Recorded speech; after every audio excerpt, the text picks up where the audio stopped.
Course Plus. Expressway to elegant career.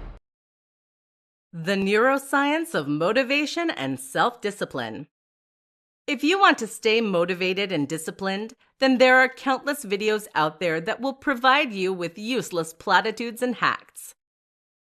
These sound great on paper, but they rarely get the job done. If they did, then no one would struggle with lack of motivation or procrastination. Instead of looking for a quick fix, then, the best advice is to think deeply about the nature of your motivation and focus. What is the neuroscience behind your ability or inability to stay on task? In this presentation, we're going to explore the answers to that question. The neuroscience of focus. Motivation and focus largely comes down to a concept in psychology called attentional control, or executive attention. This refers to the conscious ability to redirect attention, which is handled by the executive control network in the brain. This is a network of brain regions that work together in order to help us stay focused. Specifically, the part of the network responsible for conscious control of attention is the part called the dorsal attention network.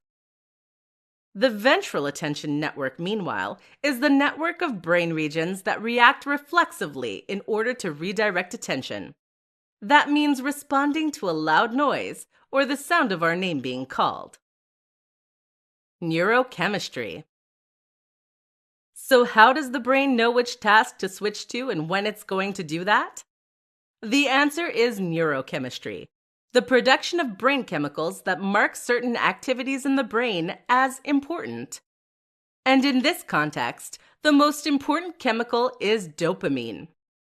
Dopamine is the reward hormone that is produced when we work towards something that we think will be rewarding.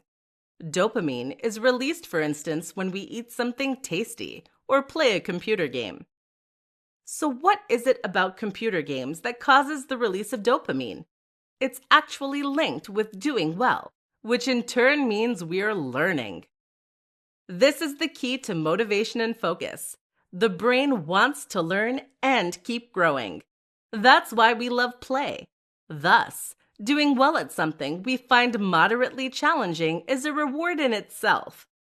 This is why it's so hard to stay fixed on a task that we find boring. This requires huge amounts of willpower to use the ventral system to stay engaged. Conversely, if you can turn what you're doing into a learning experience, then you will ensure your entire executive attention network is working in unison.